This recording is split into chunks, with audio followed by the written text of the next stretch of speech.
We've talked about ways that we can implement tasks and activities, and we have 5 new strategies that you can implement. And we also have work-life balance principles you can implement.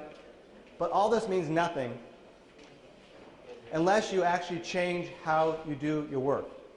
This is my most important point. I want you to really, if you can walk away with one thing today, more than anything else, I want you to understand this point. And that is, it's all about choice moments. You understand these new ways of doing your work. But if you don't change how you do your work, you're going to keep doing it the same way you've always done it. And so you have a new idea and a concept that you want to implement.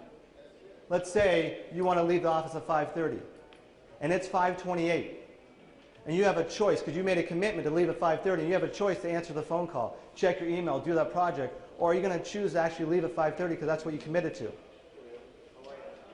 Because we have a really bad habit that tells us to keep on going, and we can't keep on going. You've got to make the right choice and say, it's 5:30, I made a commitment, I'm going to honor that.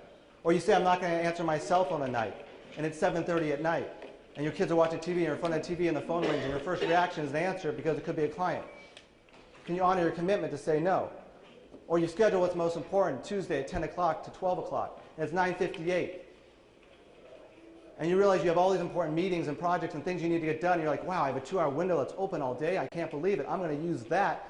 Instead of scheduling the revenue-producing most important activities that I had scheduled, I'm going to bump that. We always bump things. The thing is, your choice moments are what I call moments of truth.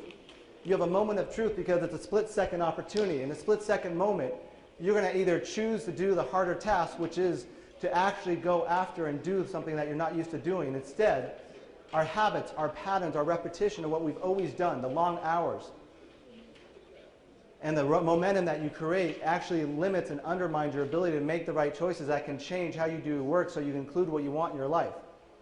They say it takes 21 days to create a habit.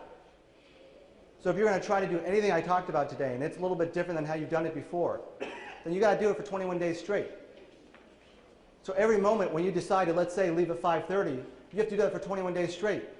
So when something really important or urgent gets on your desk at 5:25 or 5:15, or your boss or a colleague says they need you, can you say no? Can you say, no, I have to protect my 5:30. I got to protect what's most important to me. Like I said before, when you're juggling 5 balls, work's going to keep bouncing back. What do you think about the other 4 balls that are made of glass and can break, and when they fall and they can shatter? The health, the family, the spirit, the friends. We got to protect that. We got to make the right moment, right choices in the exact moment that you're choosing to do things differently in your work.